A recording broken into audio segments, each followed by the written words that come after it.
교육원을 선택할 때에는 내가 어떤 과정을 진행하는지에 따라서 이 부분을 잘 고려해야 된다는 점.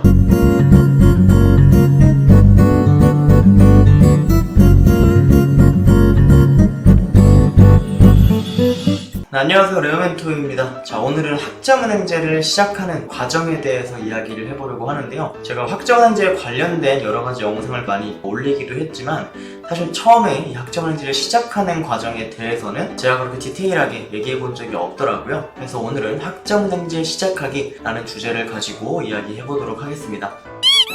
학점은행제 과정을 처음 접하시는 분들은 이제 학점은행제 홈페이지인 국가평생교육진흥원이라는 곳을 이곳저곳 검색을 하다 보면 이제 알게 되는데요. 그렇다면 공부를 하는 곳이 바로 이 국가평생교육진흥원이냐? 그건 아니고 실질적으로 수업을 듣는 곳은 국가평생교육진흥원의 산하교육기관에서 이루어집니다.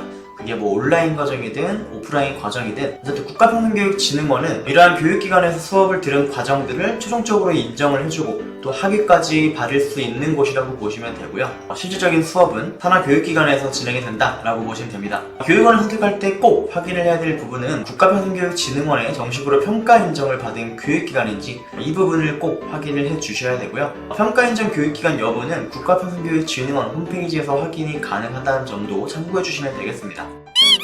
학점은행제 과정을 처음 시작하게 되면 자격증을 준비하신 분들도 있겠지만 보통은 학력을 계산하기 위해서 학위 취득을 위해서 학점은행제를 알아보시는 분들이 많습니다. 그래서 학점은행제의 학위 종류에 대해서 설명을 드리면 전문학사와 학사로 구분이 되어 있고 전문학사를 취득하기 위해서는 전공 45학점 교양 15학점, 그리고 일반 학점은 0학점이어도 무관하지만 최대 20학점까지 인정을 받을 수 있는데 이러한 조건 안에서 80학점 이상이 되어야 학위를 받을 수 있습니다.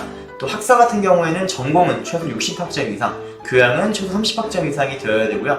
일반 학점은 최대 50학점까지 인정을 받을 수 있다는 점까지 잘 활용을 해서 140학점 이상 이수를 하면 최종적으로 학사 학위를 받을 수 있습니다. 그리고 내가 교육원을 선택할 때 이 교육기관에서 모든 과정을 다 이수해야겠다라고 생각하는 게 보통 일반적이잖아요. 내가 공부하고자 하는 과정을 위해 학원을 가도 그렇고 대학교 같은 경우도 어쨌든 거기에서 졸업을 할 때까지 공부를 열심히 하니까 근데 학점은행제 과정 같은 경우에는 한 개의 교육기관에서 이수할 수 있는 학점의 제한이 있습니다. 전문학사는 60학점, 또 학사는 105학점으로 제한이 되어 있는데요. 이 부분에 대해서는 제가 일전에 영상을 올린 게 있기 때문에 자세한 내용은 위에 보이는 링크를 통해서 확인해 주시면 좋을 것 같습니다.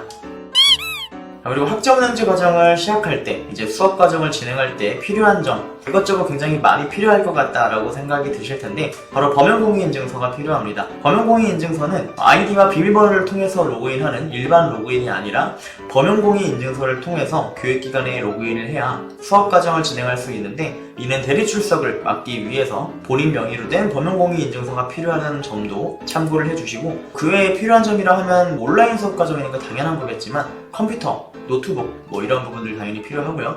또 모바일 출석도 가능한데 모바일 출석을 위해서 별도로 핸드폰을 준비하시는 분들은 없겠죠. 기본적으로 다 가지고 있는 하나의 기기니까.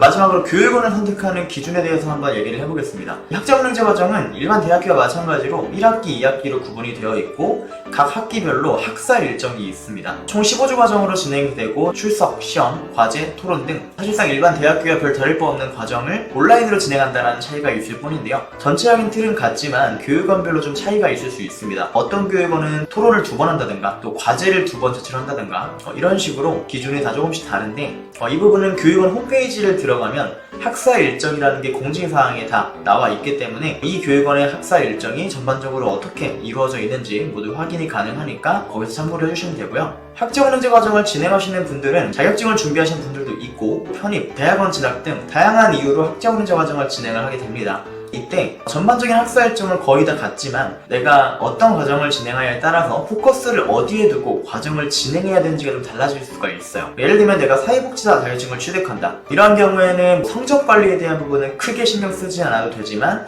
이 교육기관에서 내가 자격증을 취득하는 데 필요한 과목을 다 이수할 수 있는지 라든가 또 실습에 대한 부분까지도 수월하게 진행할 수 있는지 이런 부분들을 볼 수 있을 거고 편입이나 대학원 진학 같은 경우에는 평균 성적 관리도 충분히 해줘야 되고 특히나 대학원 진학은 4.5 만점에 4점대 초반 정도까지는 나와줘야 안정권이라 할 수 있기 때문에 내가 성적 관리를 잘 할 수 있는지에 대한 여부를 잘 체크를 해줘야 됩니다. 이 부분은 교육원별로 학습자를 관리하는 어떤 시스템이나 스타일이 다 다르기 때문에 교육원을 선택할 때에는 내가 어떤 과정을 진행하는지에 따라서 이 부분을 잘 고려해야 된다는 점 참고해 주시면 되겠습니다. 이렇게 오늘 준비한 영상은 여기까지고요. 또 추가적으로 학점은행제 과정에 대해서 궁금한 점이 있거나 학점은행제 과정을 시작하는데 좀 어려운 부분들이 많이 있다 하시는 분들은 댓글 남겨주시거나 아니면 왼쪽 하단에 보이는 카카오톡으로 문의를 주시면 답변 도와드리도록 하겠습니다. 영상 내용이 도움이 되셨다면 구독과 좋아요 그리고 알림 설정까지 부탁드리고요. 저는 또 다음번에 유익한 영상으로 찾아뵙도록 하겠습니다.